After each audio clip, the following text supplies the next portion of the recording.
So because the policies of white South Africans are the most opposed to the general consensus of where the population wants the country to go, unfortunately, there is no place for them here. There is no place for them here. And unless they change their minds about the way they view those policies, they're going to have to find a new home. They won't be happy here. It's inevitable. And those are the things that we're facing. The DA has been playing, a very conniving game. They've been throwing rocks and hiding their hands. Tony Leon is in the United States. Tony Leon is the person that arranged for Afriforum to have a meeting with people. So njengoba Kallie Kriel bangale America bano Tony Leon. Bafakwe Tony Leon. Manje pretender uthulile mostanina akajumpisa nokujumpisa nokuthi ngeke jumpisa. Phela people don't even know that Tony Leon still runs the DA. Why don't they manipulate the rand so that the potholes can be done? Manipulate the rand some more so that, the street lights can be on. Because they manipulate the rand for what they want. Can they do us a favor, just a favor, before they go by America? Before, I just manipulate the rand for us, for our benefit. You know what I mean? And then, we won't ask you for anything. You know what I mean? We won't say, hey, come back from America. We need your help. No. Once we're fine and we're set, we won't ask anyone for favors. If you guys need favors, we'll send you some favors. If you need food, we'll send you some food. Whatever you need, we'll be able to feed you and take care of you like we've always done, like our mothers, have always done.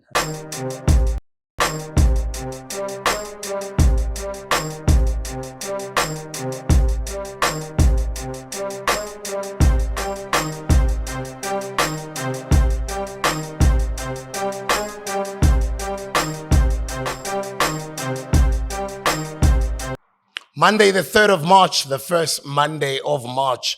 We're slowly creeping into the Easter period. We're shooting today's episode at Mzeke's kitchen. Yes, Sise Kishi Liga Mzege Zege. As you already know, Mondays belong to NOTA, the authority. Hoe gaan het? Hoe gaan het, my bro? Hey, is jy reg? Is jy lekker? Nou, ek is lekker, my bro. Hoe was jou naweek? No, dat was lekker. Wat het ek gedoen this week? Ja. I was on the radio. Oh, ja. Ek het gehoor dat I'm still on the radio. Jy is op pad 8 daar by Radio 2000. Esh, my man, and I love Radio 2000. You don't understand. Like in Tangazami, the conversations we have there, the colleagues, really humble people. I've met some incredible people there, Okay. And if I didn't have any kids to feed, I'd enjoy it. Hoe kom jy klaar? Ek is nie klaar nie, maar is net ek is nie klaar, maar ek sal vir jou ek sal nou jy probeer om ander dinge te doen met jou tyd. Yang vertel. Ja. And how are you doing? I mean, jy het radio gedoen lankal af van die dae van YFM. Since I was a kid, even before why. Dan het jy op Metro FM. Ek was at campus radio. Ek was the community radio. Yeah. Voice of Tembisa. Yeah. And then I was at Y. And then, I've been on 8 radio stations so far. And nou is jy hier. Now I'm with you, you know, Mondays I'm with you. and guess what? This week I had a guy called Peter. Yeah. Call us from Umkomas. Talk about you Umkomas. on the radio. Yeah. We had Andre van der Walt called in also talking about you on the radio. And then I'm like, oh, NOTA now just brought me a white audience that I didn't have, Ons praat Afrikaans vandag. Nee, ander taal. Nah, come on, man. Nee, ander taal nie. Net Afrikaans. How have you been? How's your week? No, I've been good. I've been enjoying looking at all the memes that people have created on the timeline, the profile pictures that they've created since our last episode. I've been watching the reaction videos, the reactions to the reactions, the overreactions, lots of reactions from all over the world. I've seen some American podcasts referencing you. Yeah. I've seen about 5 different American YouTubers a lot. talk about you. I mean, yeah, they fell for the trap. We've been saying, yo, Elon and his people, end wokeness. This is the content that they're trying to create about South Africa. This is the type of message they're trying to sell about South Africa. So they can justify their decisions. You understand? So we gave them all the reason that they need if they feel this country is not good enough for them, to find greener pastures elsewhere. And like the minister and the presidency said, we hope that those that feel inclined to say, I told you South Africa will fail. Those that want to say, I told you so, let them say, I told you so from a better place, if that's what they wish. Yeah. Like Kriel Kallie was in the US this entire week. I saw his interview with Clement Manyatelo on SABC1 on, is it Face the Nation? Yes. Yeah. Yes. Clement grilled him.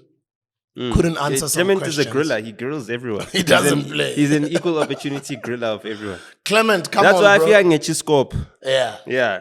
Just so you know, it's a razor sharp. I'm looking forward to having him on the pod. Yeah.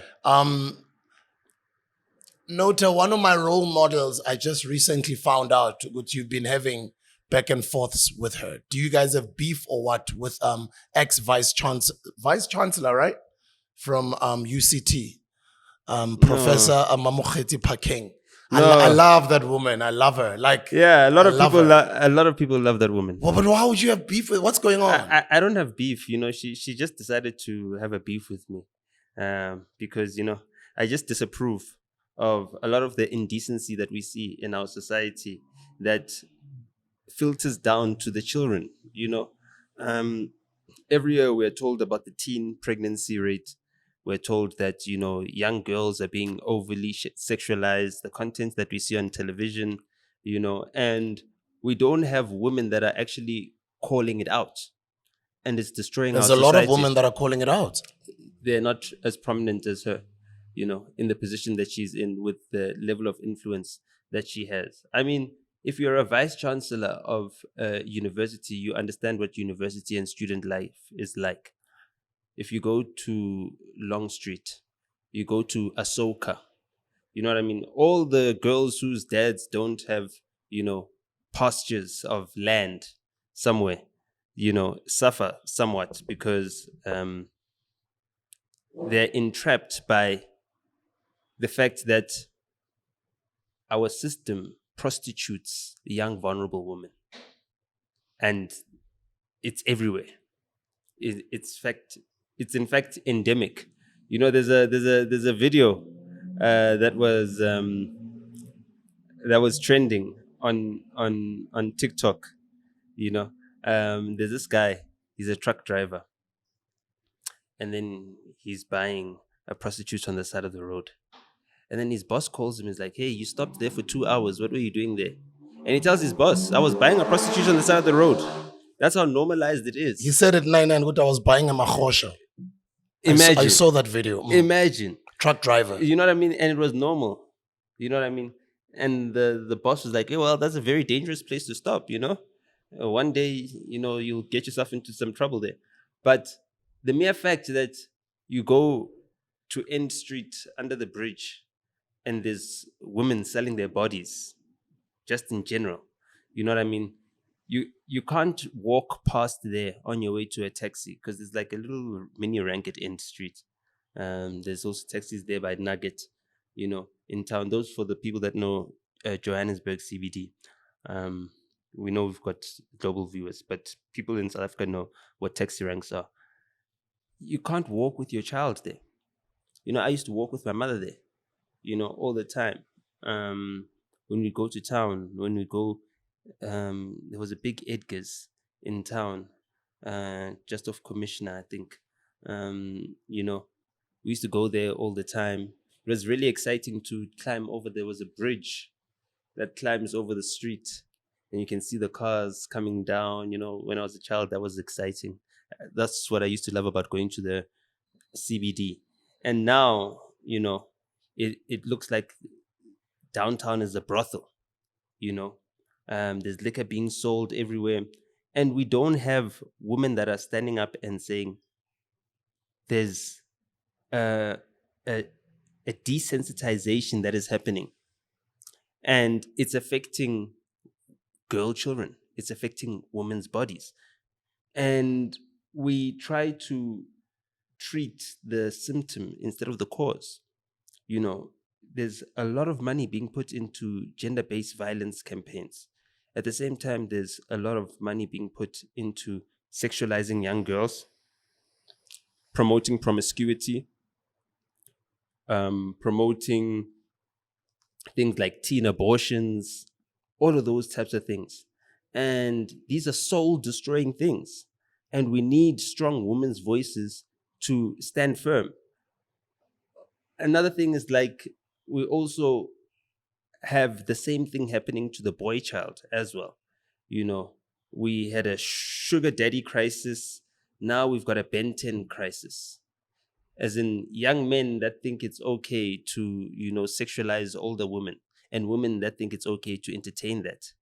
You know, it's wrong in any place, you know, and we excuse it when it's the women that are involved. Let's say I'm a lecturer and I'm a woman at Wits, wherever, any university. I could have a child with one of the students as a woman, and nothing would be done about it. Let it be a male lecturer taking advantage of, you know, a young student. Then it's a criminal case. It's a criminal matter. You know what I mean? It's a scandal. And as much as we try to... But of course, there'd be a pedophile. Do you understand? So the same needs to apply to women as well. Because we're saying that boys can't be victims. You know? They can't be victims. Like a crime can't happen to them. You know what I mean? They cannot be assaulted at any point in time. They cannot cry about it. They cannot express emotions. You know, we're bottling a whole lot of emotions. And if anything, the past couple of weeks has shown us that, you know, the bottling of emotions is really like, I guess, a national pastime in South Africa.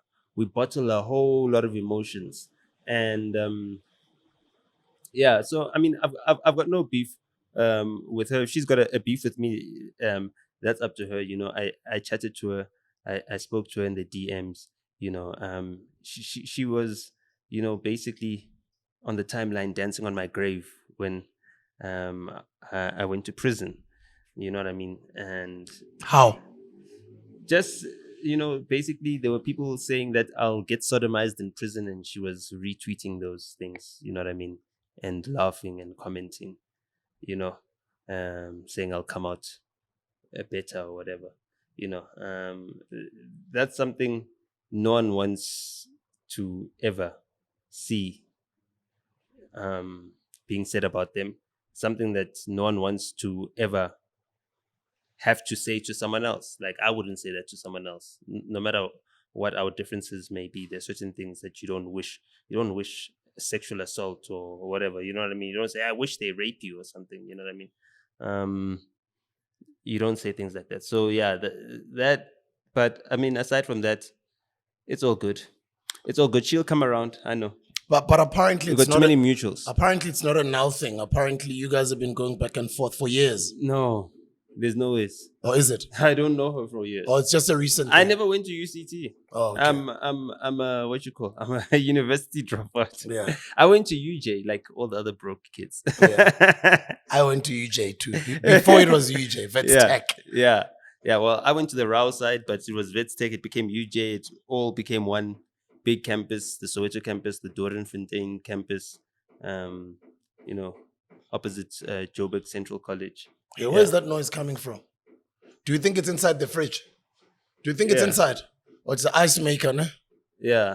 Yeah, it's probably the ice maker. Is it not that loud? Can you guys hear us? There isn't someone trapped in the fridge. Lisilo. Hold on. Yeah, just check it out. Yeah, so I know it's the ice making machine, but just check just to make sure. Oh yeah. It's busy closing making ice there. Just tinta it a bit there. Yeah, or something. Just bring me the mofire ones. Olama mofire kule fridge. Just bring me one. Yeah. Yeah. By the way, guys, Zake's Kitchen is situated at the Cooking Studios. out in Olivedale. Now we've already Yeah. Sekasilga NOTA, guys, we're in the north, sema suburbs.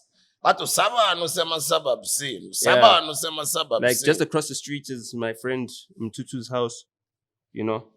Yeah. You grew up in this area, ne? Yeah. Went to school up the road at Sharon Lee. You know what I mean? This is the hospital that we always go to, Olivedale Clinic. Yeah. My dad's doctor is there, Dr. Skosana. You know. Nice. Yeah. So a lot happened. What else happened last week apart from me resigning from radio? What else happened last week? Apart from Afriforum shema kubayeka kancane amabhunu abantu mfana NOTA. Asiqhubekele phambili asikhulumeni ngezinye izinto. But now asatrenda namanje. Well, look, they will trend because, you know, a lot of things have happened since, you know, Trump cancelled PEPFAR, you know, globally. So it's not just an isolated or South African thing, but we spoke about this in previous episodes. Yeah. And we said, you know, they are more interested in AGOA because it benefits their community. What else happened this week? Than benefiting our community, you know. AGOA, for me, is something that we need to say goodbye to because AGOA benefits America more than it benefits us. The fact that they can tell us about our foreign policy, you know, they can tell us who to be friends with. You know, that's basically what they're saying. They're saying you can't be friends with people we don't like. They're choosing our allies for us. They can't choose our trading partners. I mean, the World Trade Organization is basically useless right now because Trump is, you know, calling tariffs on everything. There's tariffs here, tariffs there. There's reciprocal tariffs. China is also imposing tariffs on America. Trump has imposed a 25% tariff on the EU as well. But the South Africa situation seems to have a lot of foreign players that are involved because you need to analyze these events as they're happening and how they're happening. South Africa was also being called out for our foreign policy with regards to our, lack of condemnation for Russia as a military operation in Ukraine, which we did not call an invasion. And in the United Nations, you know, the United States voted with Russia this time instead of Ukraine. Trump is trying to negotiate a peace deal the best way he sees how, and Zelensky has agreed. Right after calling Zelensky a dictator. But Zelensky is a dictator. He's an actor. Well, you have to dictate when you act, I guess, at some point. So when you look at how geopolitics is shaping up around the world, Trump is positioning the United States to basically be a rival power. They've been the unipower for the longest time. Now they have to go back to being rival powers. China is in the ascendancy. And as much as he would like to slow China down, you know, by creating new enemies out of China's allies, he's helping them in some ways. You know, a lot of the trade that the US might be giving up on from South Africa, I know China will take advantage of, especially when it comes to critical minerals, because they are the main manufacturers of those things. The EU is also positioning itself to take advantage of, you know, a breaking down in relations between the United States and African nations in general as a whole. Keir Starmer was with Trump, letting Trump know to take good care of Prince Charles's brother, Prince Andrew, when the Epstein files come out. You know, something else that was fumbled. President Macron was in the White House as well, meeting with Trump, discussing the Ukraine conflict. And you must understand that between France and Ukraine, those are the biggest exporters of nuclear energy in Europe, you know, as well. So they compete within that market. So peace brokering between Russia and Ukraine does benefit France to an extent, as well as the breaking down in the gas pipelines that connect the Russian resources to Western Europe, Germany. The Nord Stream pipeline being blown up by Ukraine and the CIA did not help. The Biden administration It blew did it not up. help Germany's economy, but it did help France somewhat because they could sell more energy in other markets. It also helped Qatar because Qatar was able to export a lot more natural gas into Europe than they'd previously done before. And it benefited the United States because the United States started becoming, a big shale gas exporter. I think either number one or number two within the shale. Hey, Yeah. Zatu Magam Zix. Yeah. Zatu Magam Zix. So right now, with what's happening with Trump trying to bully us, it can only be about what's happening in Israel. So Ramaphosa basically authored the letter of the Hague Group, which is a group of countries, including Colombia, who are opposed to the current occupation in Gaza and the West Bank, as well as the genocide that's been happening, and have been supporting South Africa's case. They are trying to see if they can bully us into pulling out. Trump is doing his best. It seems like that's maybe the one main thing that Netanyahu asked of him, is that he ensures that they don't get prosecuted, that the ICC is sanctioned, and that South Africa drops its case. South Africa is not going to drop that case. The case is going to go on for a long time, and I think Trump will have other fish to fry.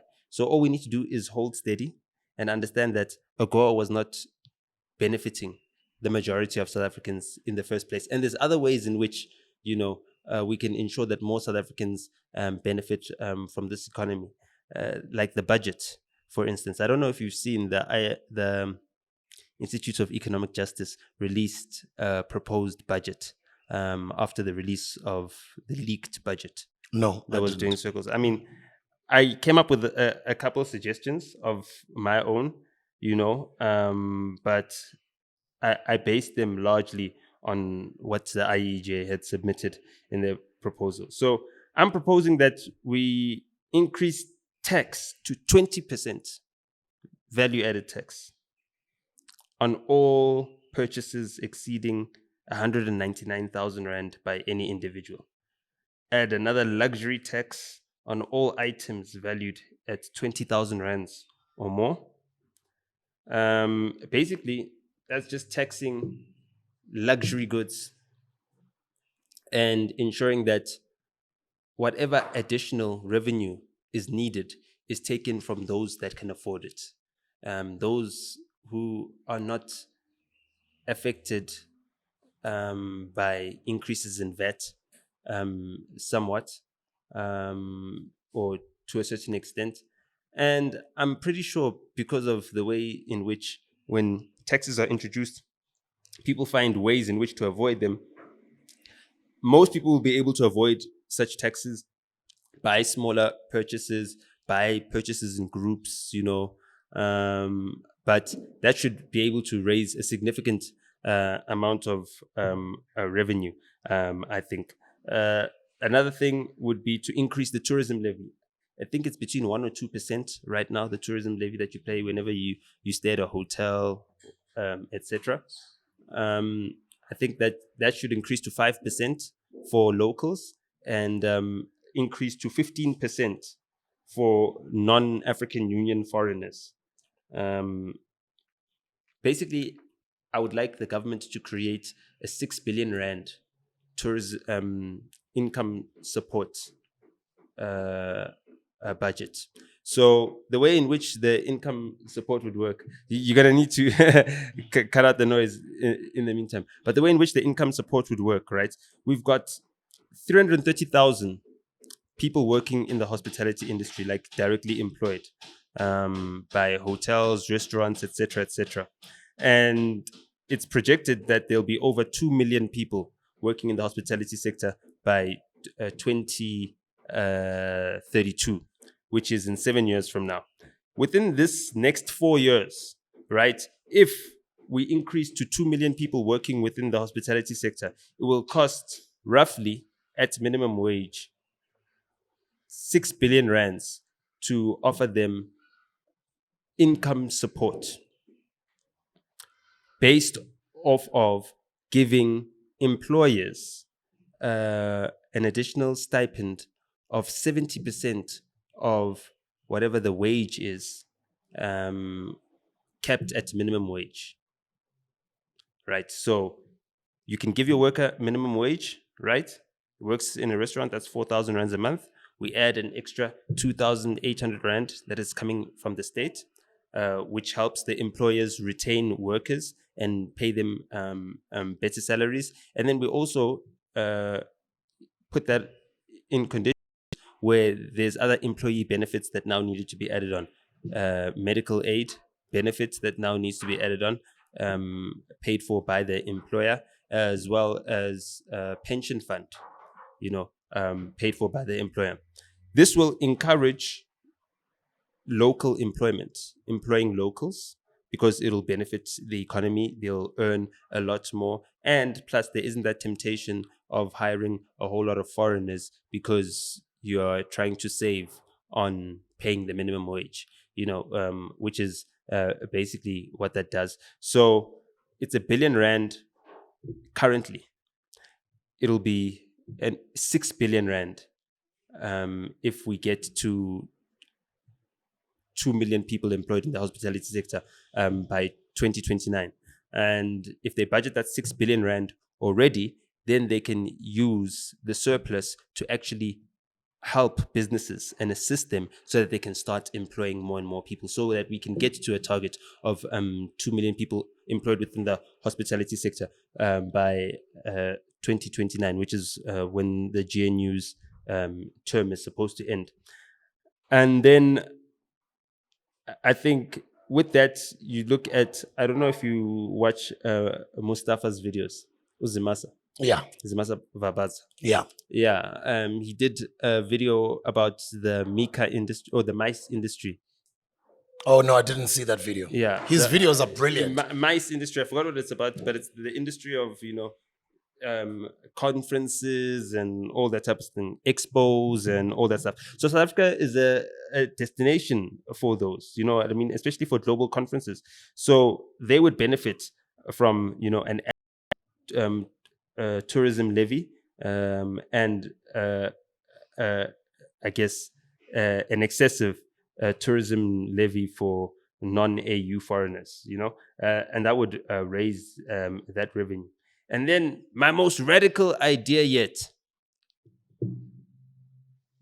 the basic VAT. Your most radical idea yet. What is it? Reduce VAT to 10%. So you increase in other taxes, you add other taxes like luxury tax, you increase the tourism levy, you've got a foreign tourism levy that you're adding on, and then you reduce VAT. Why do we reduce VAT? For two things. To assist us with collection of taxes. You've been a DJ, promoters will tell you, hey, Smuda, hey, le 15% is on share. Cash. You understand what I'm saying? So if the VAT was 10%, there's less and less people who will forego having VAT. And Amapiano is booming right now. How many artists do you think are making enough money to, be paying VAT for their businesses to be VAT vendors? There's probably a lot, So a lot of them are being asked by promoters to either accept cash, whereas they could just be saying, no, I'll charge you this 10% VAT. I'm encouraged because I want the state to have additional revenue. This will also ensure that, there's better roads that help me get to my gigs. When I get to gigs, there's better facilities. If ever there's a medical emergency, there's a hospital that's ready for me with enough doctors, with enough nurses, etc., etc. So we need to be creative with the budget. Another thing that was said, I think it was said by the MK, is that there's a lot of leakages when it comes to tax collection and revenue collection because of tax avoidance, around 800 billion rands. So, I mean, that 800 billion rands is 40% almost of just our procurement budget. You know what I mean? If you look at the total budget, which is around 2 trillion, you know, that's quite big. That 800 million is quite big. That 40% is a lot. So if you could increase that, if we could be looking at it closer to 3 trillion revenue collection, then we wouldn't be having other problems. There's also wealth taxes that the IEJ suggested, which is, I think, a good idea. I think, though, it is more important that the child support grant increases closer in line with the poverty line. The food poverty line currently is 800 rand per person per month, and the child support grant is 530. They were suggesting increasing it to 580 rands. If it's increased towards that 800 rand, that would mean that at least we can end child poverty in this country. Every child will have a child support grant that's enough to make sure that they're above the child poverty line. And the child poverty line was measured in 2017. You know what I mean? And how much has inflation gone up? So it's probably closer to your 850 rand a month currently. So that needs to change. So the notion that people are popping out babies just in the hope of getting a child support grant is something that we need to do away with. We need to start thinking about what is the purpose of this grant, what should it be used for, and how it should be prioritized, because it's not a lot of money, And once we know what a child support grant should be used for and prioritized for, then we can create a culture of ensuring that these grants are actually effective, and they are providing effective relief and support. I'm a strong believer in, 2-parent headed households. Yeah. So I think that the child support grant should also be paid for families where both the mother and the father are registered and they are co-parenting. It's going to be very difficult to force people to marry or anything of the sort. But, if the parents are co-parenting, whether it be a child support grant that is split between the father and the mother 50-50, or is paid out, to the fathers, because they're the ones that, are taken to court for maintenance support and et cetera, et cetera. If we can assist them, then we'll have a lot less fatherlessness. We'll have a lot less, young men running away from their parental responsibilities.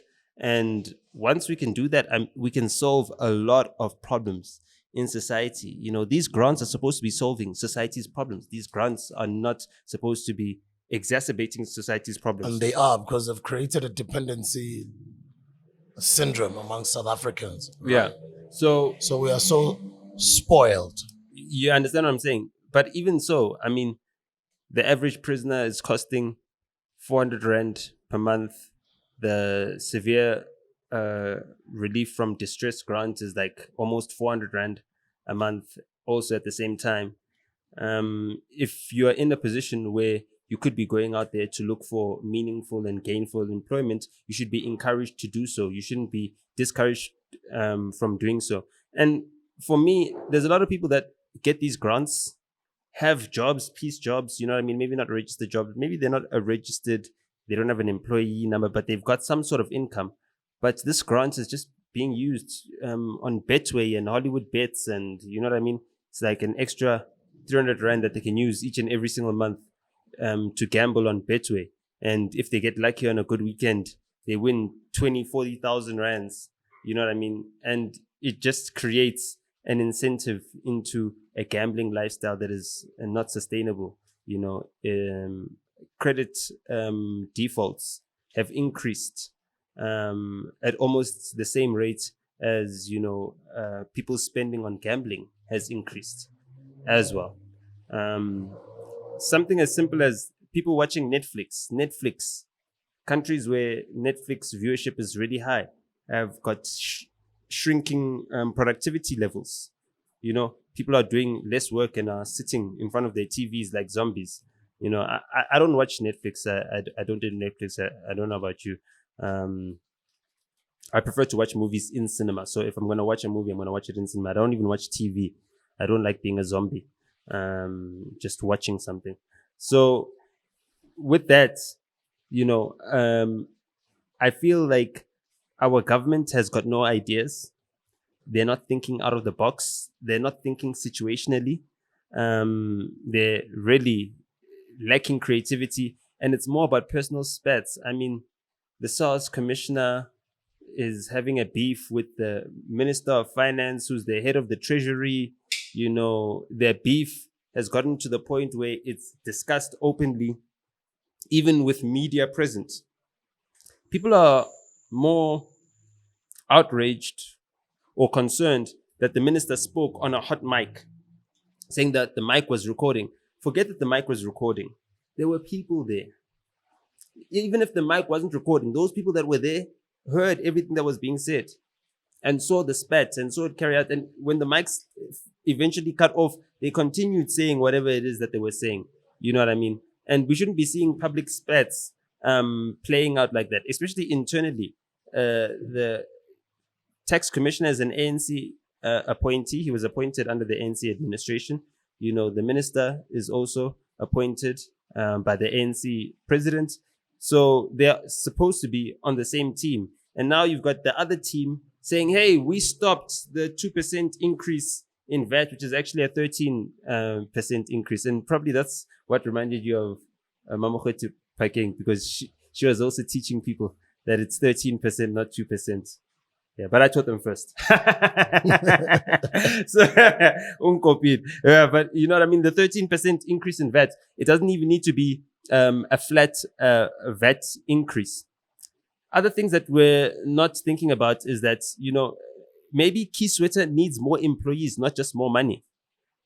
If you owe whatever, your TV license or whatever the case may be, there's lots of call centers that hire people, but there's no call centers for tax. You know what I mean?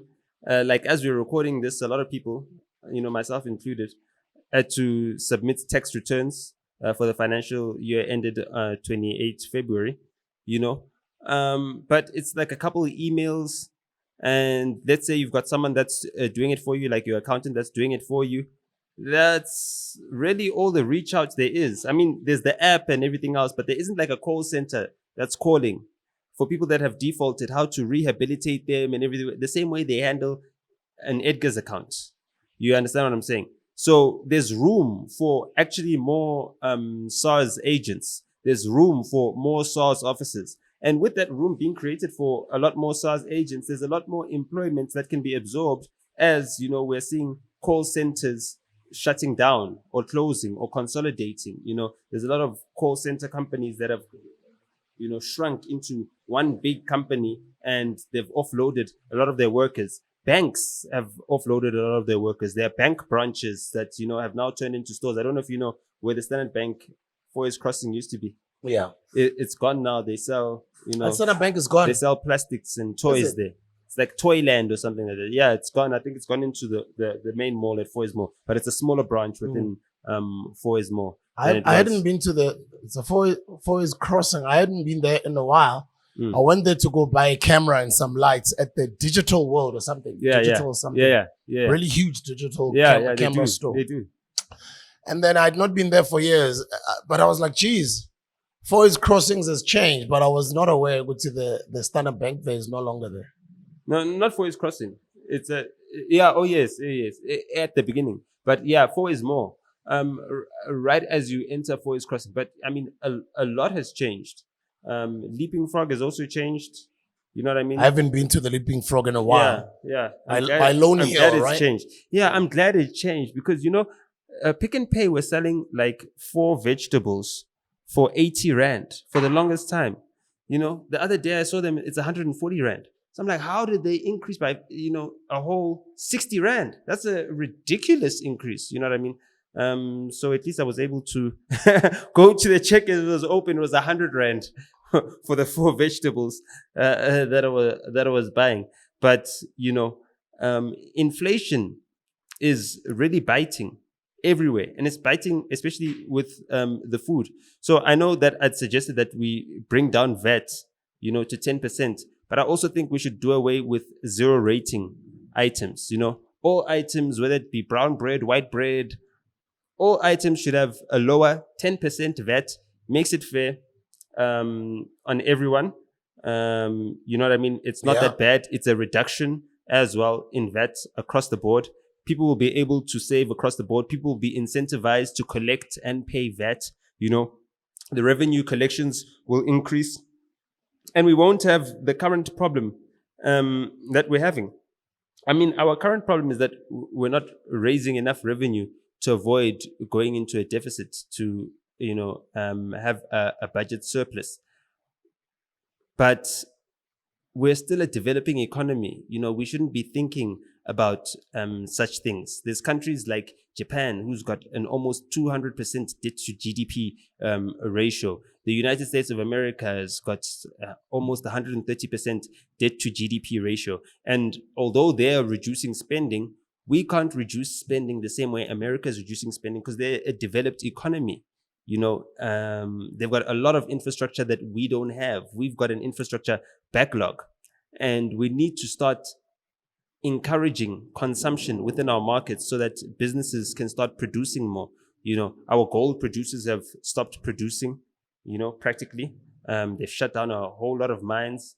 We're not collecting on artisanal mining, so all the zamazamas as well, they're not paying tax because we don't have a proper policy about artisanal mining where we can regularize it, and we can also ensure that revenue is generated from that. Our insurance companies, the PIC, they're not investing in the economy. They're not really spending. They're not selling bonds or infrastructure bonds. I expected to hear from the State of the Nation address that the state is at least, trying to raise in excess of maybe 5 trillion rands in bonds throughout the term of this presidency, so that they could be spent on infrastructure to increase the already 1 trillion rand infrastructure budget that they've already given out, which is far too little. It's far too little. We've got a youth unemployment rate of in excess of 40%. And although unemployment in general decreased, in the previous quarter, as it naturally will, people are end of year, festive season, seasonal employees. So the employment should increase marginally, but those people are laid off by February. By March, those people are without jobs. So we're expecting another big drop in unemployment, and we don't have any investment in labor absorbing industries, and that's a serious problem. Aside from whatever Afriforum, Solidariteit, Freedom Front Plus are trying to do to sabotage us, our economy is really resilient. We can survive a lot. We survived the 2008-2009 financial crisis. We've survived 2020 to 2023, and we're surviving it on less than 10 million people. Less than 10 million taxpayers that are carrying the whole country. Well, look, yes, 500,000 taxpayers pay for the bulk of the income taxes collected, but everyone pays taxes, and we should never dismiss that. Another reason why I think that the VAT rate and the 0 rating should be cancelled is because 0 rating is really ineffective, because the people that it's trying to help are now being told that they need to be forced to buy certain items that are 0 rated, and they don't want to be forced to do that with their money. You know what I mean? The little money that they have, they want to spend it wherever they want to spend it, and they end up spending it on things that are not 0 rated anyway. So, 0 rating things is really ineffective. Let's just bring down the rate of VAT, add a wealth tax only for the ultra wealthy, add a luxury tax for all luxury purchases, all extravagant purchases, add an increased tourism levy, add a foreigner, non-AU foreigner tourism levy, add income support for people within the hospitality industry. And in fact, there are other industries that can absorb a lot more labor that also need income support. I mean, there's SETAs that provide stipends for internships for small businesses. That needs to be done for industries at a large scale. The presidential economic stimulus plan, we are not seeing much activity in that. There's still too much red tape. The YES employment scheme seems to only benefit the corporations that are making use of the tax breaks, and they're not using those savings. I guess it's almost 1.2 billion rands in savings that they've made. They're not investing those in added productivity. They're not investing those in hiring more people. So our businesses are already on strike, and it's sad to see, because after the Zuma administration, we thought that, the current administration or the previous administration would really convince business to open up their wallets and stop sitting on the trillions and trillions of rands they've got sitting in their banks. Our banking sector is one of the best performing in the world, making profits hand over fist. They're not circulating the money. They're not spending the money. They're not investing in black businesses. They're not funding black businesses, and black businesses are struggling. And all of these hurdles that are being put ahead of black businesses, make it so enraging that people are crying about land expropriation, about land reform, to better reflect the demographics when it comes to a rural and agricultural land ownership status for most South Africans. And it's, like you're talking to brick walls. So there's no time for negotiations. We need to be led now. We need people that have got ideas, that have got viable proposals, who need to start sharing them. The discussions are being had. People are watching the content and are starting to have these discussions, and these discussions need to start shaping policy. The more we discuss like this, the better we are, because especially for black people, black people are not robotic. Some people support Chupa United, others Kaizer Chiefs, others like us, smart ones, Orlando Pirates. You know what I mean? Even though we're winning the number 2 position on the log, because number 1 doesn't count anyway. So we're winning number 2 position. That's how the PSL works now. That's all you can win now. So we're different. We have, whereas our white communities, because they're so small, they think more, they delegate their thinking to other people. So the IRR or the Free Market Foundation or whoever will write an article, make a blog post about a certain issue, and then that is basically the marching orders for all white people in South Africa to say, this is how you're supposed to think. And white people think like that. That's why they vote like that within a certain block. Their behavior also suggests that, you know what I mean? So they think like that, and you cannot really change their minds. Whereas us with black people, we like to have discussions, we like to have debates, and we also have different cultures.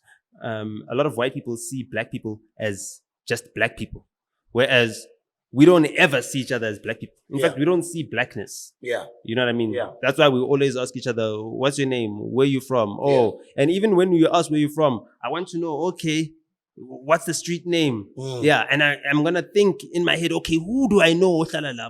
Yeah, I know someone, that's part of us introducing one another to each other. You know what I mean? You have to say, if you've been to a certain place, or I need to tell you who I know that side. Do you know this person? Oh, you know this. Oh, okay, I know. Then that's good. You know what I mean? Those are the type of conversations that we have, because we're very deep rooted in our identities and we understand our different identities. So these debates need to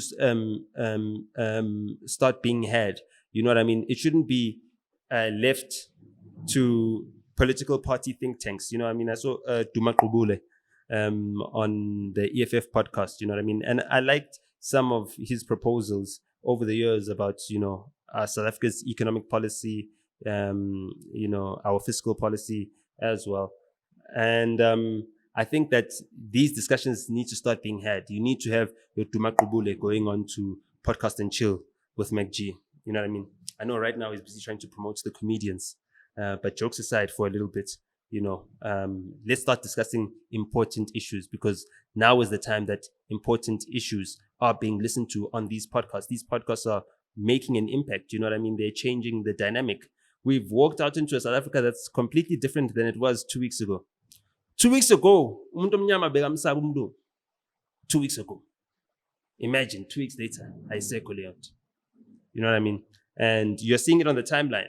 Like, there used to be white South Africans Twitter, and then black Twitter, and then everybody used to play in their own space, so we wouldn't engage with one another. But now people are starting to engage. People are starting to see. Okay, people are starting to be recommended. Bayaphikisana. You know what I mean? People are debunking myths. With that being said, I invited Ronaldo Jose. When that whole thing was happening last week, I DM'd him and I said, I'd like to invite you on a public debate on a podcast, yourself and NOTA on race relations. And then I'll facilitate it. Yeah, please. He still has not responded, but hopefully he'll respond soon. But I'd love like a public live podcast recording with an audience, and with you and Ronaldo Jose, maybe one or two other guests discussing different issues, especially race relations, Yeah, I mean, our race relations, are basically catching ethers from the breakdown of race relations in the United States. You must remember that there's a lot of racial reckoning that's been happening in the United States over the past 5-6 years. There was the whole entire George Floyd, Black Lives Matter movement. Then that was responded to by DEI measures, the blackout. And I think we need to be careful not to be influenced by what's happening in the States, because it dominates our media so much that we now internalize states' race relations. Because the states, they're going through something where, they've got the whole entire replacement theory, where white people are going to be in lesser numbers. I'm not to say that white people will be a minority. Even if white people were 40% of America, they'd still be a majority, because the other groups are less than one homogenous 60%. You know what I mean? So they'll still be a minority for long to come. So there's no real reason for them to fear the changing of their monoculture that they're trying to create. But what we should be fearing is people taking those fears and those projections from the states. Oh, yes, they're reducing our numbers. Or there's no black people that are reducing numbers of white people. There's no black people that are trying to replace white people in any position. White people are voluntarily leaving, and white parents are voluntarily having less and less kids, either 1 or 2 kids, which is less than the replacement rate of 2.6 either way. So their population is shrinking. By the end of this term, we'll be looking at 4 million white people in South Africa. 4 million. From 4.8 in 2022 to 4 million. I mean, that's almost 1 million lost. One more election cycle, we'll be looking at less than 3 million white people in South Africa. No, less than 4 million. No. I'm saying after this election cycle. Another years? cycle. No. In 10 years. I'm saying in 10 Oh, years. in 10 years? In 10 years, in a decade, yes. Because as the numbers reduce, they start reducing by more and more numbers. That's how it happens. You know what I mean? It starts slowly, incrementally, and then it looks like it happened all at once. So once that starts happening, as soon as people start leaving, they take more people with them, and more people start going with them, So hopefully there's lots of land in Iowa, because, I mean, that's the grain capital of the Americas. And, some of the biggest agricultural land in the world is in Iowa. It's like Iowa and Ukraine were the breadbaskets of the world. Ukraine, not as much right now because of the current conflict. But Iowa, has been untouched or unscathed. So you're looking at changing in the dynamics, and the resistance to these little policy changes that are not really radical enough for them to gain widespread black support, like, the expropriation bill. People don't really support the expropriation bill. They think it's a stepping stone. They think it's the slow boiling of the frog, but people want more radical change, and those people are in the majority. You know what I mean? In a huge majority. So it's going to happen. It's an eventuality. It's inevitable. You know what I mean? Do you hear that, Mr. Anderson? It's inevitable. That's the sound of inevitability. Inevitability. Matrix,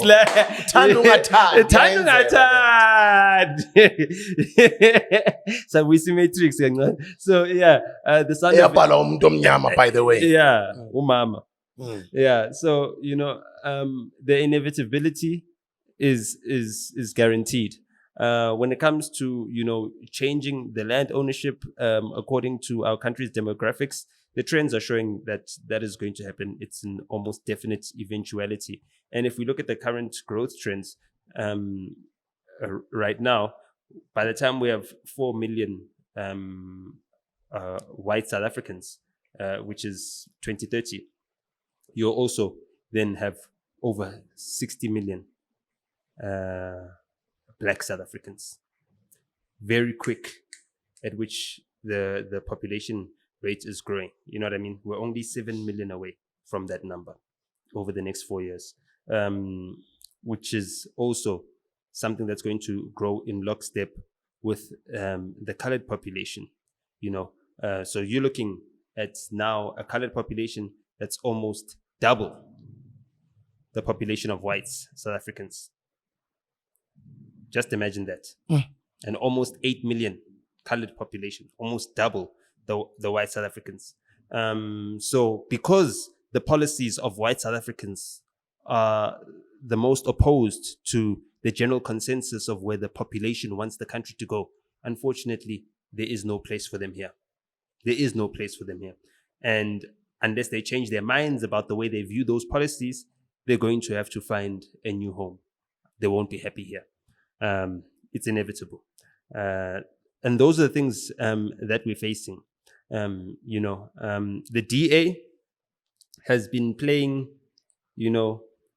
a very conniving game.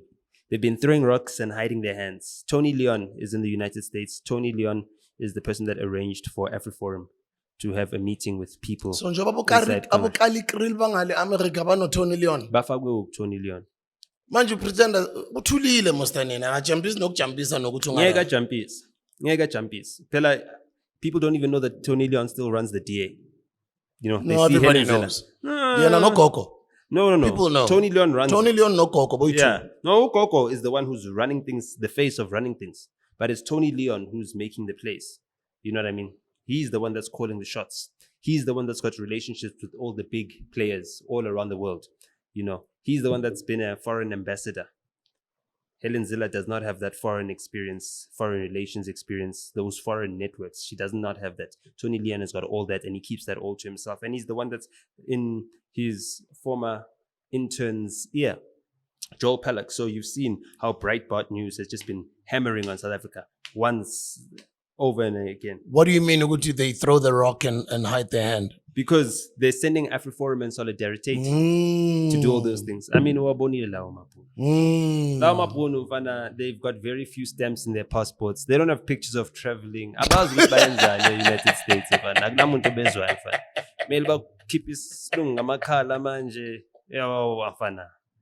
Ujako Klein hayizo le lanku uyibonile le yabona ukuthi ibhunu nje elizihluphekelayo balifaka isipanini uyabona ukuthi lo yakathusi abathusi in fact bonke uyabona ukuthi laba Lokali Kriel nakakhuluma yezo it's not the sharpest tool in the toolbox. You can hear. All he can do is stick to his script. You know what I mean? Clement asked him so many questions in so many different ways, and he didn't understand that what he's doing is that he's just giving evidence. I'm committing high treason. I'm too stupid to realize that what I'm saying to the SABC News when I'm talking to them is that I'm committing high treason. He's too dumb to understand that. The evidence is overwhelming, and they're just recording it all the way. The case is going to be an open shut case. You know what I mean?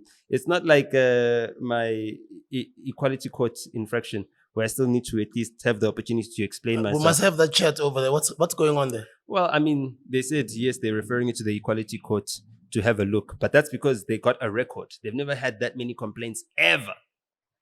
the South African Human Rights Commission has set a new record of complaints. Never in their history have they received so many complaints about one issue. So they had to kind of respond because they painted themselves into a corner by responding in the first place.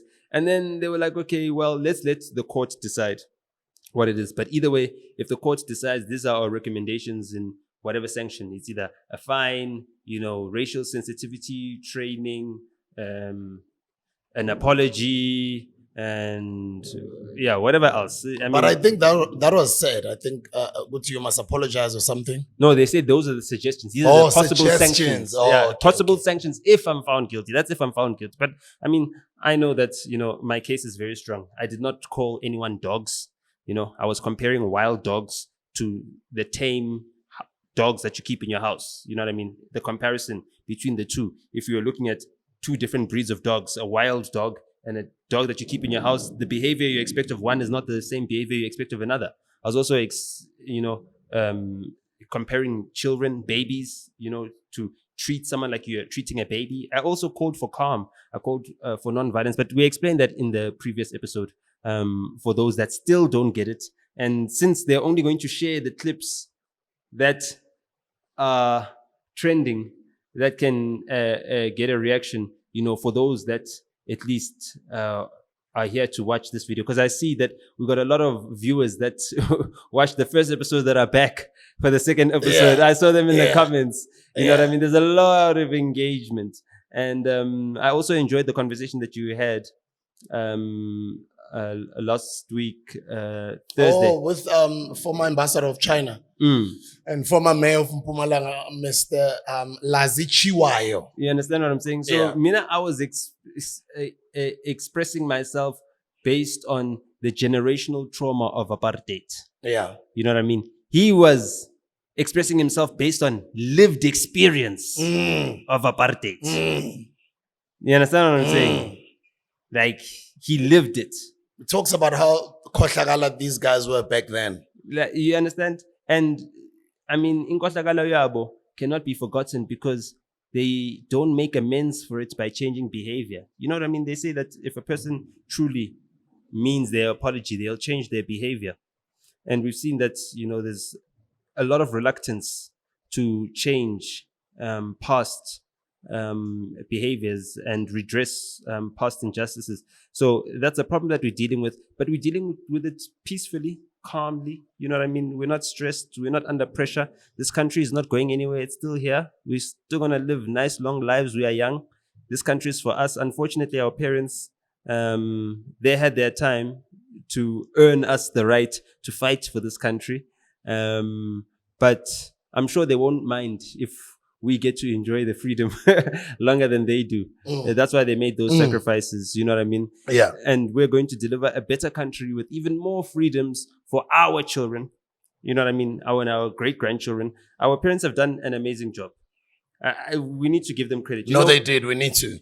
Sometimes I think back and I'm like, at some point, my mom was getting paid 1,800 rands a month, or is it 2,800 rands a month? And I was like, but I don't remember us going to sleep singadlanga, and how they would stretch that money. It would go a long way.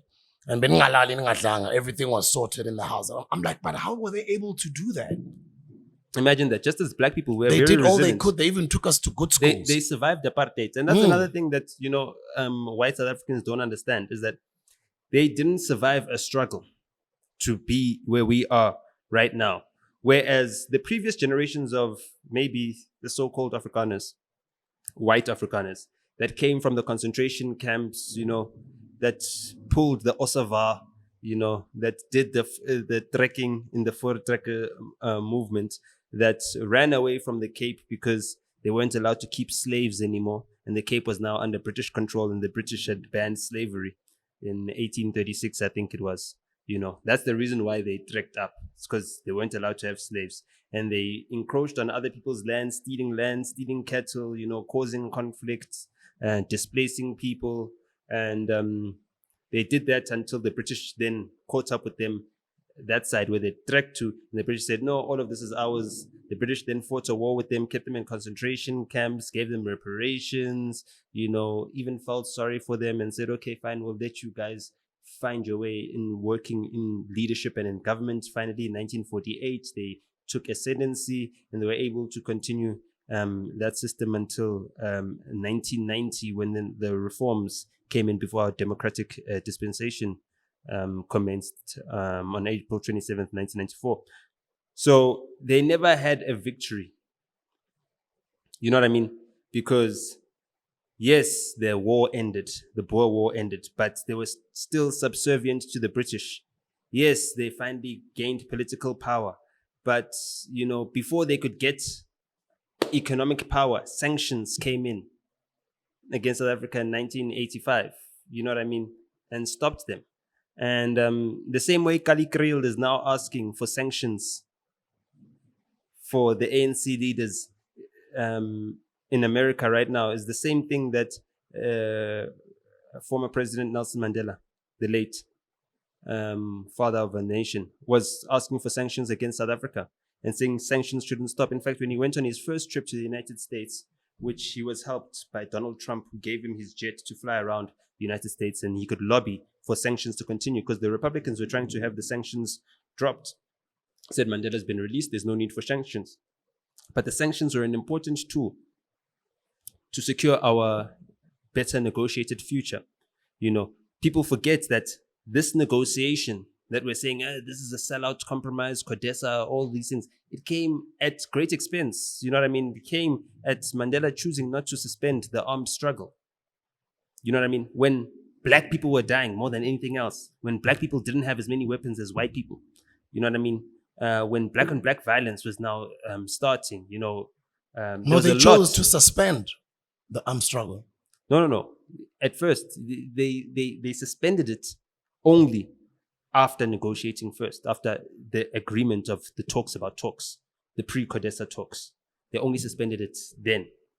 Yes, it was Chris Hani who defected because he still wanted to continue it. And that's why he went back to the SACP and left the ANC after the 1991 or 1992 conference. So he then was killed, you know what I mean? And all forces resisting the abandonment of the armed struggle fell with him as well. You know what I mean? So the ANC had to sacrifice him.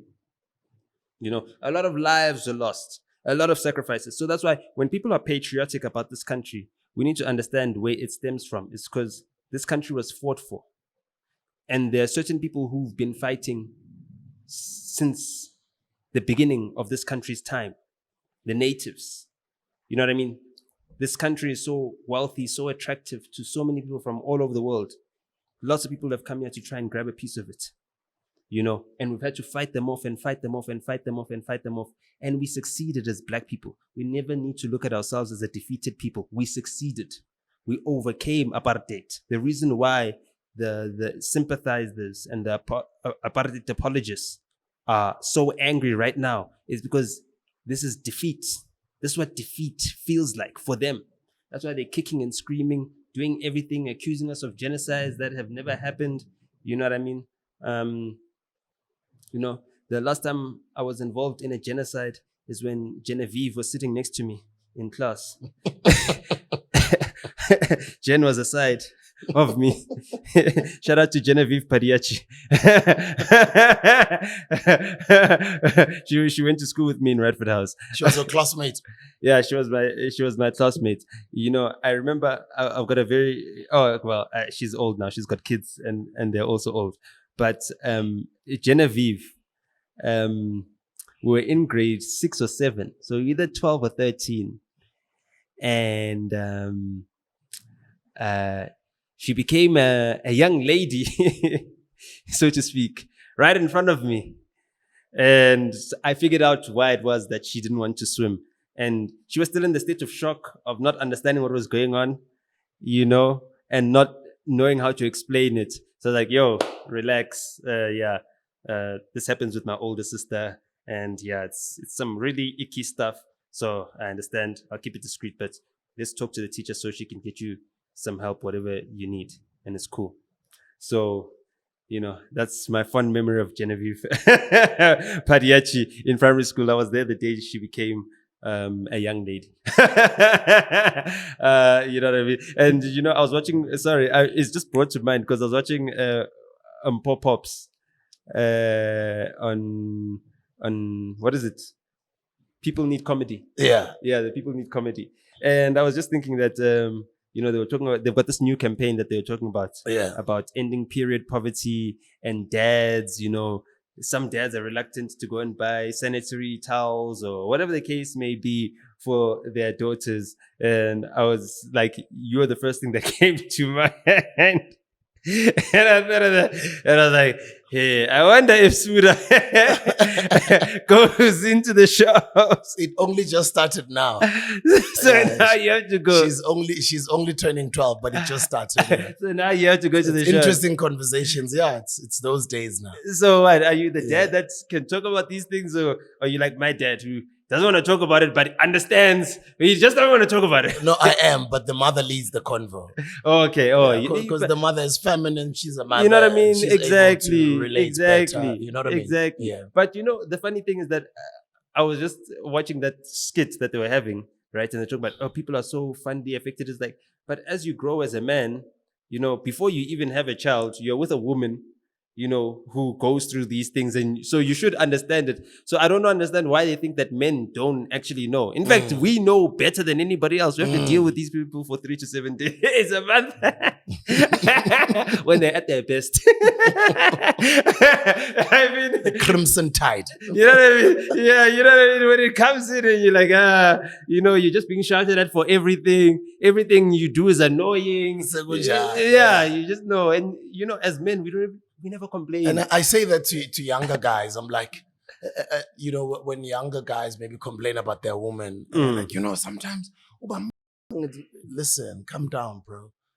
They're all like that. You need to understand a woman. Yeah. And you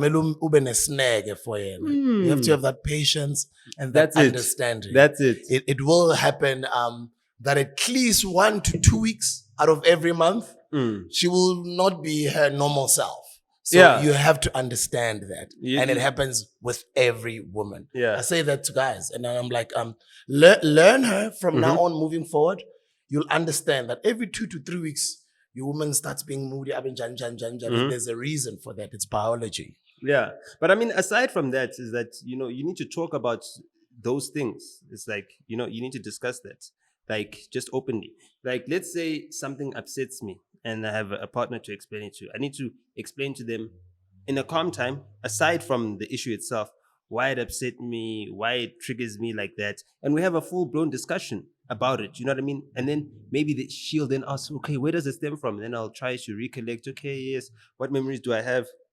And then once there's now a certain level of understanding, it then becomes something that they remember because they internalize it because you made it matter to them. You gave it some form of significance, and just giving each other significance and validating how we feel just helps our relations better, whether it's, between a father and a child, between romantic partners, between a mother and their child, or a child and their father. We need to start having more open discussions about our feelings and not bottling up, because we can see how, bottling up has got the whole entire country, bleeding on the timeline currently. And we're in a tailspin. We don't even know which direction to look at, we don't even know what to start with first. We don't know what to prioritize. We don't know the order of things. And we're very vulnerable to all these little scams where we are being rage baited. I mean, I don't know if you saw the Minister of Basic Education doing a presentation of the mobile desk bags. Yeah, I saw that. The McDonald's ones. I mean, I also saw, I forgot the other companies, but yeah, I saw. For me, I felt the same feeling I felt when I saw pictures of the late Tito Mboweni visiting his primary school. And I was like, with the journey that you've traversed, you should be able to know that you deserved better when you were there. And if you're in a position to assist the children that are there right now to get better, you should do so. And it's a general feeling that you get among the elites that you don't expect of black people. You expected it from a white DA minister. But a black woman, especially a black woman from the Eastern Cape, she should understand the indignity of it all. You know what I mean? You're advertising that you don't have a desk at your school on your back as you're walking. As a child, you have to walk with your desk. You don't have a desk at home. You know what I mean? Everything about it. The fact that you can't even carry your own bag of your own choice. You know why kids used to like carry more bags? Because carry more bags, they had different colors, they had different ranges. So each bag had individuality to it. You know what I mean? It wasn't about it being the most expensive bag. It was about it being your bag. You can customize it, you can tag it, you can add different colors to it, you can paint on it. But there was a certain level of dignity that came with having a carry more bag. Unfortunately, I suffered from lower acute back pain throughout my life. I still suffer from it. So I had a orthopedic totem bag for all those kids that are going with totem bags and that feel ashamed because only nerds carry totem bags with that metal brace, and it's a big bag. You know what I mean? I went through it too, so you don't need to feel ashamed. I never got the pleasure of carrying a carry-more bag. I wanted it throughout school. I wanted my own carry-more. And the carry-more is so small. You have to keep your books in the locker because you can't carry all your books in a carry-more. So to be so distant from the lived reality. She's only 35 years old. She's a year older than me. She's a 1989. I'm a 1990. You know what I mean?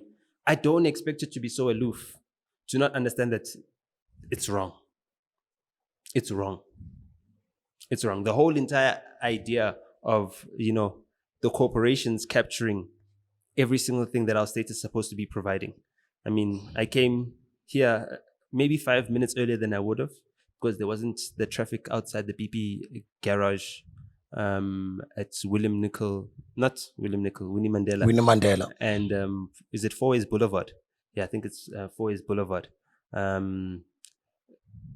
There's potholes that have been there the whole entire time. And a couple weeks ago, maybe 3 or 4 weeks ago, there was a Discovery little short walk or marathon or running event, and you saw Patriotic Alliance President Gayton McKenzie wearing the Vitality Discovery, and I was thinking, what does this have a connection to do with sports or anything of the sort?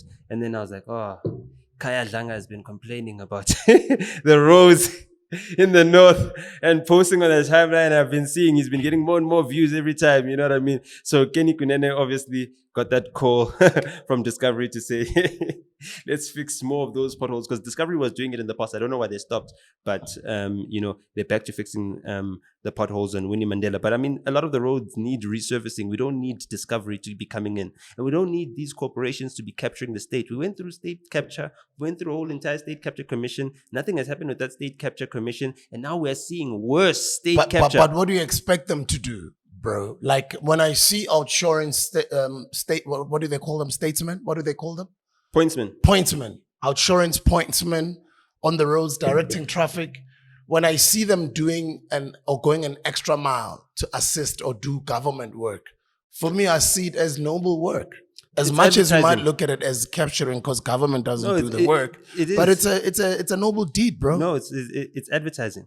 It's not. Of course it is. They have to get something in return. The noble deed, right, would be to spend their money, use lawyers to prosecute the municipality for not putting JMPD at each defective traffic light in accordance with the Road Traffic Management Act. That is all that should be happening. They've got the money to do it. They've got money to donate to Helen Suzman Foundation when they want to keep people in condemned buildings. You know what I mean? So let them spend their money on actually making sure that people have got the legal resources to compel the municipalities, the local governments, the states, the provincial governments, and the national government to do their jobs and deliver their services. You know what I mean? If they could stop the government from appointing a certain finance minister that they didn't like with a threatened investment strike and a threatened rand manipulation scheme, then they can do a lot more. You know what I mean? Why don't they manipulate the rand so that the potholes can be done? manipulate the rand some more so that, the street lights can be on. Because they manipulate the rand for what they want. Can they do us a favor, just a favor, before they go by America? I just manipulate the rand for us, for our benefit. You know what I mean? And then we won't ask you for anything. You know what I mean? We won't say, hey, come back from America. We need your help. No. Once we're fine and we're set, we won't ask anyone for favors. If you guys need favors, we'll send you some favors. If you need food, we'll send you some food.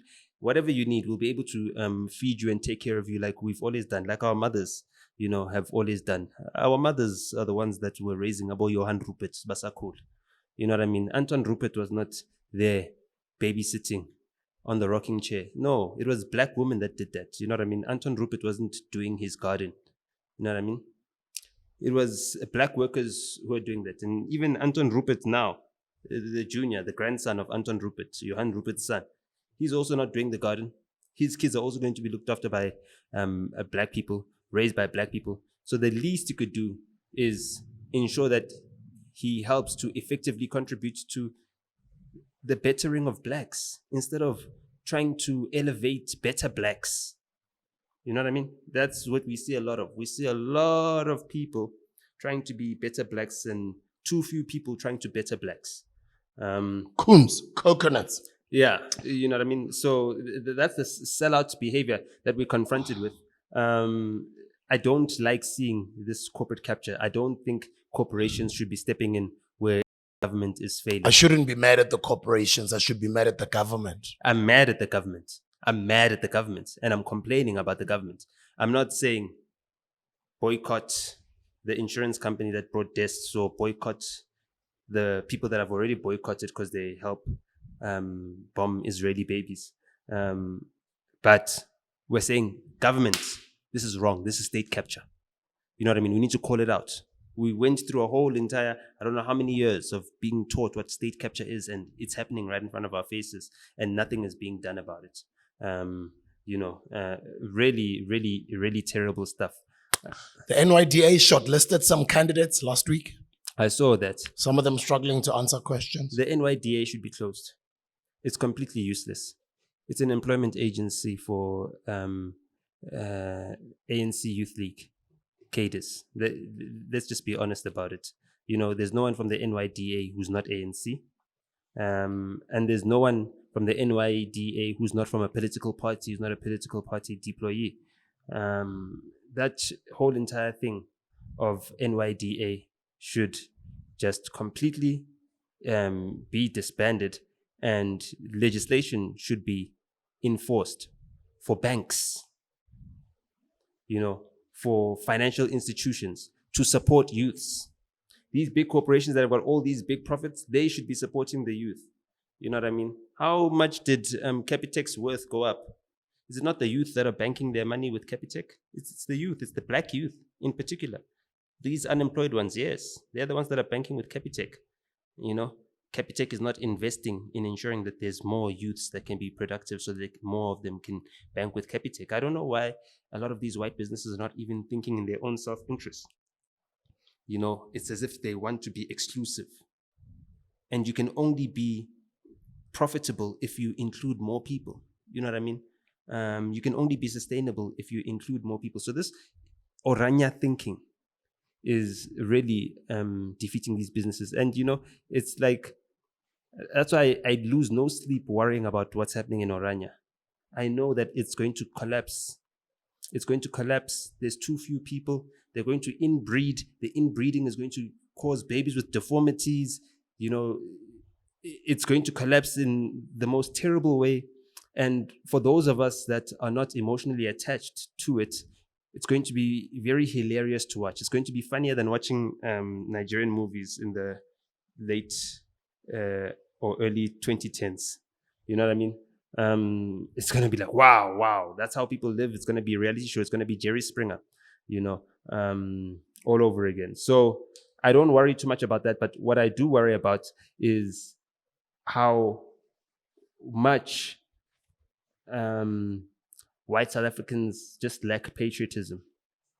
You know what I mean? They want to take what's best from this country and they don't want to contribute to making this country a sustainable place. Which is I don't really think it's all white people, though. Yeah, some of them. That's the problem, is that it's all of them, because those that don't think that way are not condemning those that do. You know what I mean? They're not condemning them. They're not saying this is wrong. They're not standing up, this is wrong. You're not seeing white people come out and gather by 300 to compete against the 200 Amerikaners that were protesting at the US Embassy. You're not seeing a competing group of white South Africans that's saying, listen, we stand with Palestine. You know what I mean? We want an end to the conflict in Ukraine. You know, we want human rights for all people of the world. We want a ceasefire. We want to stop the occupation of the West Bank. We want to stop the encroachment and the occupation of Gaza. We want to stop the displacement of the people of Gaza. We want to stop the conflict in Eastern Kivu, in DRC, in Rwanda. We want to stop foreign actors coming in and funding militia and perpetuating conflict in Africa like they've done, forever. They're the ones that are arming these people. None of those guns are invented here.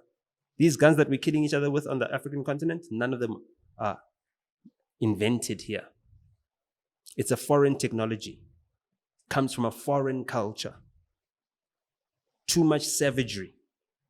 We don't even want to get to that level in South Africa, because we won't be able to see each other as human beings after that. Already you are seeing how the wounds of Rwanda are impossible to heal. Too many generations still have a vivid memory of what happened 31 years ago in Rwanda, and so that's something that we need to remember, but amidst all of this, we've been given guidance historically from people who are no longer here, who wanted to see us live to fight for our freedom. Malcolm X, we're commemorating the day he passed away last week. And we need to start having more Malcolm X mentality as Black people. You know what I mean? We need to aim for our own self-determination. We need to forget about integrating, because we see that it hasn't worked in the United States. In the United States, it was integrating a minority with a majority, and that didn't work. Now we're trying to integrate the majority into a minority. It's not going to work. And we're integrating into the opposite of our culture. The predominant culture cannot be integrated into, the smaller culture. Our predominance needs to reign.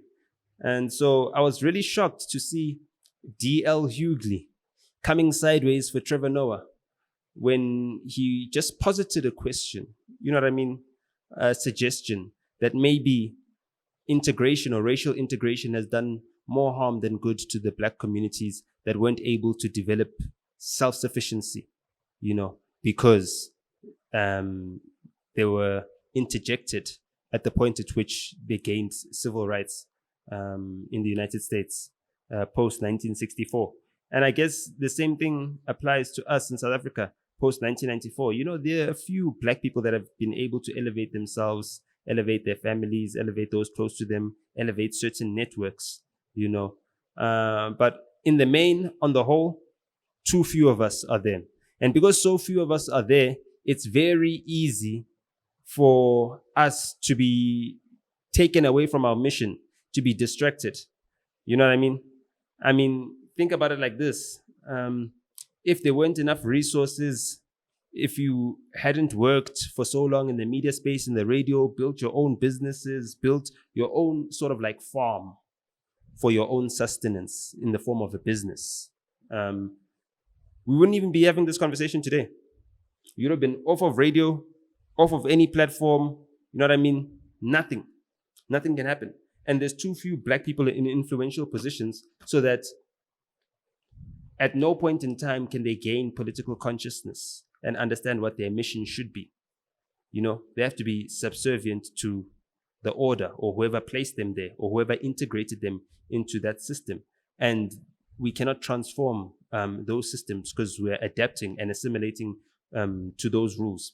So that's something else that needs to happen. I saw Siya Kolisi going to Northwest University, Poch, to open up a wing at his own school. You know, I wish the corporations would put money in Siya Kolisi's hands and ask him to open up a school in Zwide with a rugby field. You know what I mean? With the same facilities he had where he went to school at Grey College in the township where he grew in. You know what I mean? So that opportunity that he got, that he was one of 3 kids that were able to escape, can now be extended to hundreds, possibly even thousands of other kids. You know, in the Rasia Rasmus way, let's set targets. Let him contribute to his own community. Don't use his blackness to sanitize your lack of transformation at Baka. Because that's basically what it is. It's like, okay, singamapuno, sonke singamapuno, sikhuluma isiBhunu, and then sine Siya Kolisi residents. Like, what is that? You know what I mean?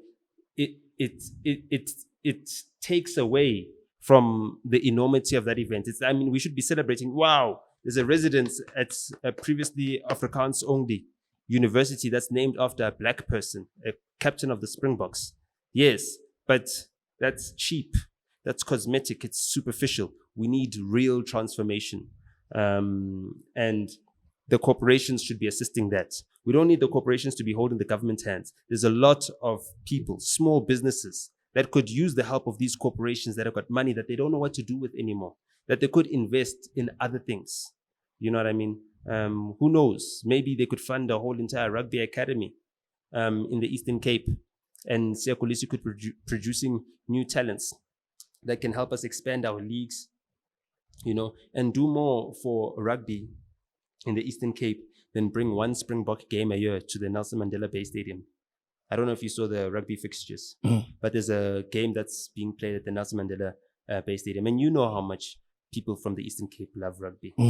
You know what I mean? It's sad that they never really get games in their stadiums. You know, so that's at least one good thing. I mean, it's one of 6 or 7 matches, 6 or 7 home matches, but it's better. We should be having more games where the game is appreciated, because that's what inspires those kids. It brings the game closer to them. You know, it brings their aspirations closer to reality. It gives them the motivation that they need to persevere. And once we've got kids that see a gateway to prosperity outside of criminality, outside of self-destructive habits, then we've got more kids that are motivated to stay on the right path. You know what I mean? Unlike it being so hopeless. When a kid from Zwide thinks, what are the odds that Siya Kolisi would be one of 3 kids, the kid that was supposed to be left behind of those 3 kids, but that was added, thankfully, because his bursary was sponsored by a billionaire in the United States who never met him. You know what I mean? And then he gets into that spot, and then out of those 3 kids that he got the spot in, he ends up being the fastest developing player and ends up being the only one of them that becomes a Springbok. The odds are so against. You've got easier chances of winning the lottery than to become Siya Kolisi. That's the fact of the matter. You've got a 1 in 14 million chance of winning the lottery. There's a lot less chance of you becoming, you know, the first black Springbok captain. You know what I mean? You know, the lottery, you play it, once a week? You know, we've been reunified. We've been playing rugby since 1993, 1994? And it took up until 30 years later. 20-something years later. To have a black captain. Yeah. That's how long it took. You know what I mean? That's a long journey. That's how unlikely it is to be the next Siya Kolisi. So how can his story be an inspiration to anyone when it's so unlikely? We need to bring that story closer to home. Load shedding is back. But it's gone. No, it's back. Well, it's a possibility now. It's back. It's here and there. It's being suspended. It's here and there, like my suburbs. Every time. Yeah, and you know, every day. It's so funny because I was experiencing load shedding. So my dad calls me like, yeah, so the fridge is on now. And yeah, the gate's battery is charged. So I'm like, what? Papa, what are you talking about? He's like, yeah, I think, yeah, we'll have enough power to turn on the geyser. I'm like, Papa, what are you talking about? He's like, no, we haven't had electricity. I'm like, yes, it's load shedding. He's like, no, I haven't had electricity for 2 days. I've been using my generator. He's he's got a generator. Nge-style. Hayi nge-style uyangichomela. Yeah. Ubonile ukuthi haya bamcimele lo. Ithi ngimfonile ngizwe. Angitshela injani inyama lapho? Ayiboli. That's serious. That's good. I was like, yeah, no, please come pick up the meat and put it in your freezer. Izoboli inyama. Inyama iyadura. Adura inyama. Yo. Imagine bolelwa inyama like idura kanje with this economy because of load. Oh my goodness. Yo. The amount of problems that we have, like, please, Kallie Kriel. Kallie Kriel, yeah. Yeah, Kallie Kriel. Just give us a break, please. Give us a break. Just a break, please. He's on every news channel. He's on E-News. He's on Newsroom. He's on what. And Navin. Nakalobela shala ama-Zoom interview wenza sure ukuthi niyabona ukuthi use-America. Yeah. The way position and the camera yakhe. Uyizume out. Wenza sure ukuthi niyabona la emuva ukuthi la kuse-America. Nqamalala. Iqabuka i-America. Uzenza unqamalala. Wase oranje. Bayamzuma. So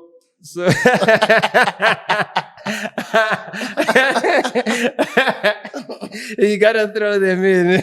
We gotta throw them in. Some buzz. You know, I don't know if you want to end it on a lighter note. We've been serious as a country. No new music is coming out. Hey, brah. Shout out to Malum's on Text. They've just released a brand new single. That's my boys from Itimbis. Malum's on Text released a brand new single. I'll tell you just now. I forgot the name of the single. Dope. They featured some amazing vocalists. I know there was what's this called? SA Hip Hop. Younger Chief released. Chai Alarm, yeah, featuring Udarin Kanya, the vocalist. Lord Faku. Yep. Yeah, there was a song there. What is this? It's called What If? What If Mngani? You see, there's a point in time where Younger was well, when we were still living together. Younger also dropped something. I know. I'm talking about. He's that actually right on now. the top 5, yeah, on iTunes. It's number 2. Number 2. Yeah? So he dropped and that then Voga track though, yeah, just works. You know, Oscar Boats, dope. Yeah, that one's been a fire That's a track. I dope think it was tune, dropped late last year. It came out last year. Yeah. NDC's Yaga Cairo. No, Yeah. In That's fact, a the dope first time tune. I heard that Voga track, I thought it was an old track. Because it sounded like such a good track. I was like, hey, damn, it sounded familiar. And when I checked, I was like, oh, this is on New Music Weekly. So I've been loving that track. But as I was saying about What If Mngani on a Younger Chief's album, it's like, you know, he made this song called Mtase. And I was like, Younger, this is your style. This is your sound. This is Mtase Kaya sound. You're going to go home with that one.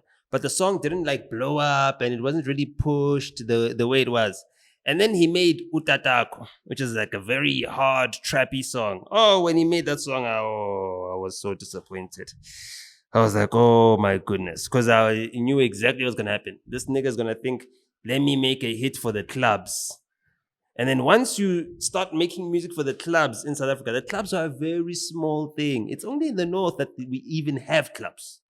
We don't even have clubs in the rest of the countries. It's taverns.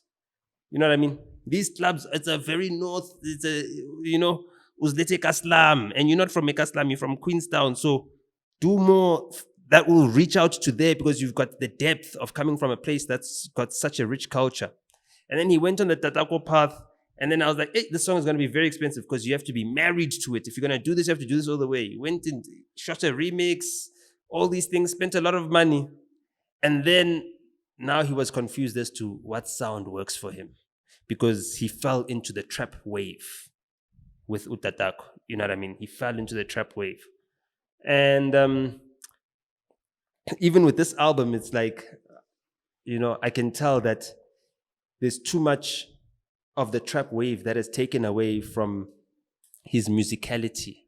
You know what I mean? And being true to the creation and the making of music. I mean, I was very scathing when I reviewed Tony Diamani's album. You know what I mean? I was like, hey, Tony Diamani should not be waxed. Then I saw his interview on... Make you know my podcast, yes. It's a network, bro. Also, Yeah, he's not playing. In network, MacG, my podcast. He's not playing. Yeah, I mean, Prime Media has how many radio stations? MacG's got how many podcasts? We know his style. He wants to outdo his former bosses. So Tira's got a brand new EP. Yeah. Kushoban, brand new single. Yaga Kespanyo Vest. What do you think? Yeah. Before I get to the Gushobani single, I just want to say that that lady is wife spec. Mopi. No, who cares about you're not spec, you're not Valentine spec. Oh, we spec. The one who went viral. No cap. Mntana abantu Hashem yazamela Hashem. Indaba le tattoo, yazama tattoo. Oh, Jesu ati.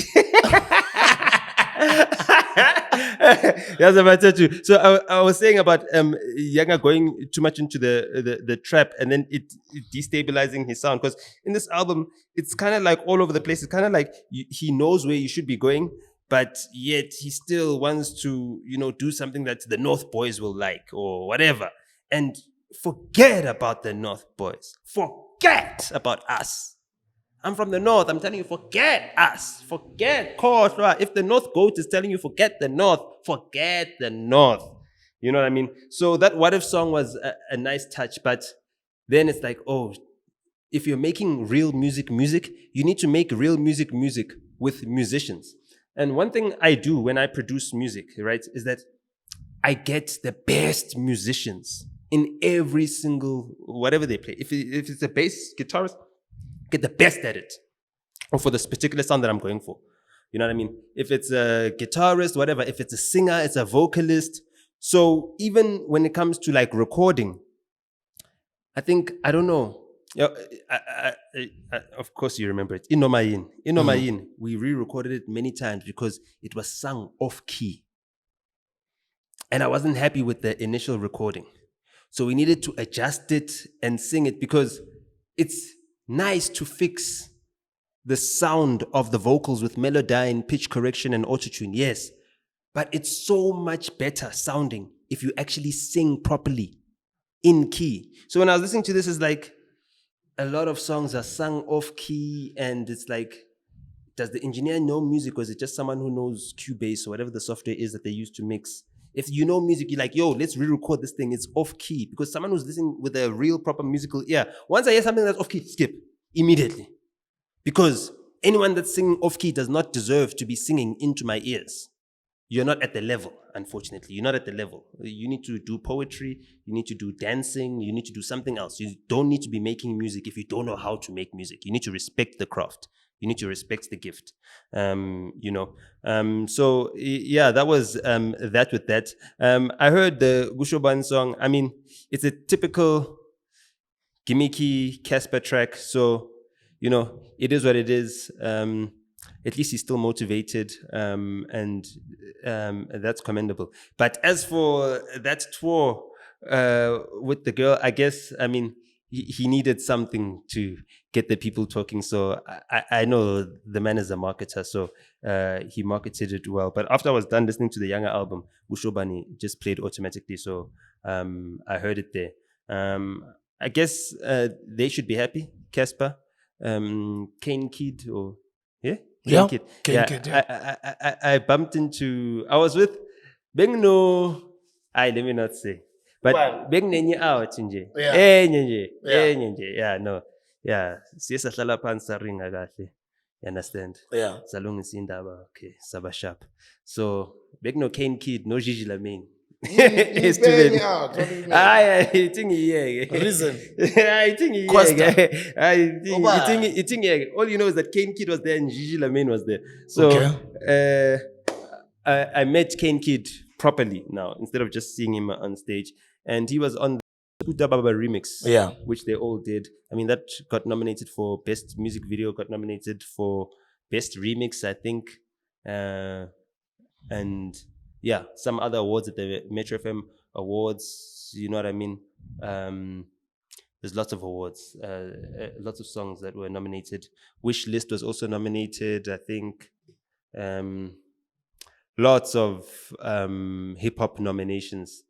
It's just sad that they don't have album awards anymore, because I don't think hip hop deserves a song award at the Metros. It deserves an album award, but there's an album award at the Summers, so I guess that'll make up for it. But there's a jazz album category, there's a gospel album category.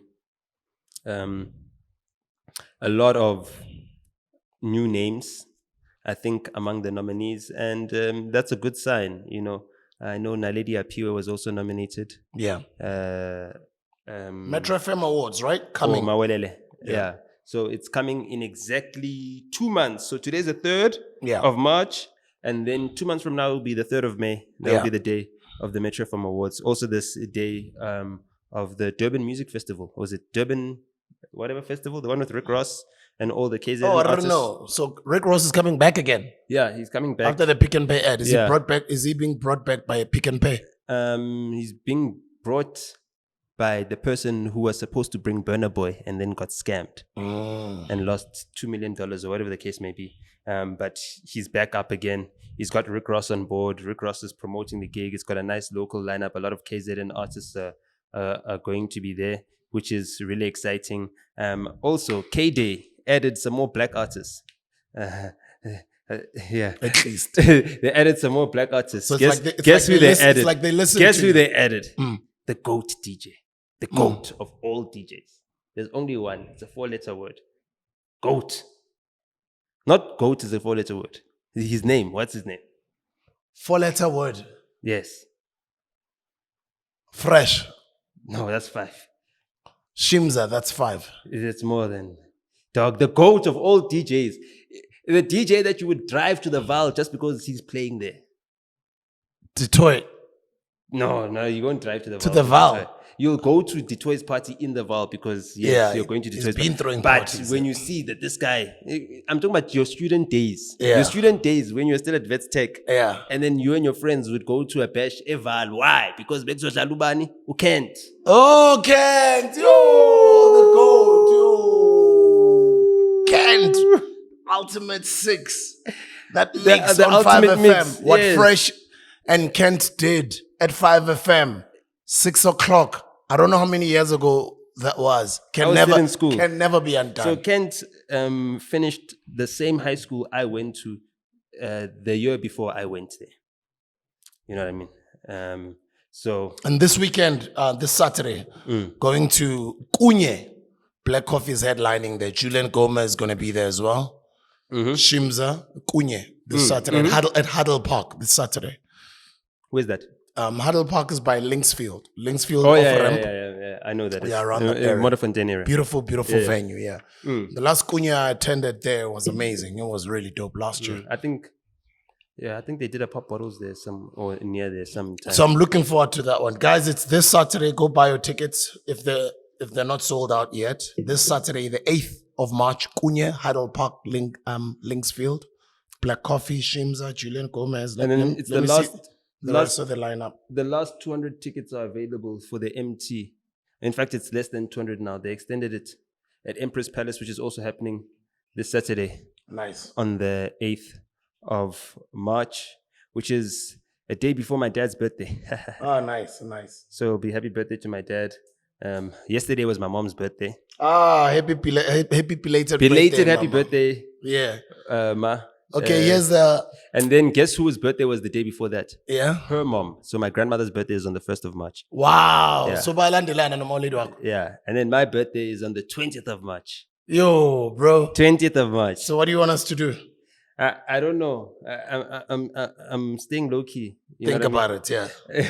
Shimza, Black Coffee, Mira from Norway, Julian Gomez, Artwork Sounds, Mila Rose, Shamiso, The Doc Experience, FKA Mash, DJs at Work, Whoa. Vinny Da Vinci and FKA Christos. Mash. Yebo. Hey. This Saturday, Huddle Park, Joburg, Kunye. Danko Shimza, Sizobesira. Yeah. So for those that don't notice, I'm wearing a tape cap. So, Drip is back. They're available at the tape store. At Mall Yeah, of shout out to Africa. Likau. Drip is back. I've been wearing this tape cap for a while. For those that don't notice, you see, I'm always way ahead. Tape store at way ahead. at the Mall of way ahead. Africa. I don't know when I wore this. I wore this maybe six episodes ago. Yeah. But Drip is now available at the tape store, and I'm glad that they're going into retail stores. They're competing with other brands in retail stores. You know what I mean? They've trimmed down. They've learned from their previous mistakes, from their failed previous business model, and as they go into this new chapter, I wish them all the best. You know, and yeah, I'd like to see Tape Store also having more local brands than just Drip, more local sneaker brands. And the more brands that we have, the more money that is being spent within our local market creating these big brands, the greater the incentive it is for people to fund manufacturing locally. You know what I mean? If the Drip brand, the Batu brand, the Vaya brand, all these brands are big and worn everywhere, it makes sense for the banks to then put money into creating production facilities here in South Africa so we can have manufacturing benefiting, you know, our labor market. That's it. NOTA Mondays. See you next week, bro. Yeah. Is that all? You didn't have anything else really for this Jeez, week? do you know we've been speaking for almost 2 hours now? And we've gone through a lot. Yeah, we've gone through quite a We've lot. spoken about quite a lot. Yeah, but You know, thank you. People have been demanding us to go more often during the week. It's like Yeah. people enjoy you speaking, and I'm actually glad finally South Africans can listen to you and understand how much of a brilliant mind you are. Because I used to be frustrated a couple of years ago. People used to just be mad at me for having you on the platform, but they never understood how bright you were. I like saying, Bachimberanga verse. They used to just listen to the clips and the viral videos and just think you're just a mediocre guy. But I'm glad finally people are catching on to your intelligence. You know what I mean? No, thank you. I really appreciate that. And Thank you, man. thank you to all the viewers, everyone that's been watching the content, everyone that's been engaging with the content. You know what I mean? People that feel angered by the content or whatever it is, or people that feel validated by the content, everything. We need to keep the debate going. We need to keep the conversation going. We need to commit ourselves to the nation building project. You know, South Africa is like a marriage. It's not just a wedding day. You have to work on it each and every single day. You know what I mean? To keep the family together. And for those of us that are committed to building a better South Africa, we'll catch you guys next week, Monday. Nice one. Catch you next week, Monday. And starting from the 1st of April, we're gonna go. I'm still gonna have to convince NOTA. So a lot of people have been asking. I'm still gonna have to convince NOTA. Mondays do belong to NOTA, but people have been saying, why don't you guys have a daily show that's Monday to Friday? Something like how we are programmed to listen to radio shows every day, right? So we'll see. I'll speak to NOTA. We'll check his time. We'll check availability. We'll check the programming, how we can structure such a show. And we can also have guests also. But also we are planning to grow the podcast into a network and also get some other young creatives to be a part of the platform. But so far, so good. The Monday concept is working. Please. Yeah. I've been waiting for you to say that. Yeah, it's time. It's almost time. Okay. April, we're starting. Hola. Nice one. See you next week, Monday, guys. Danko.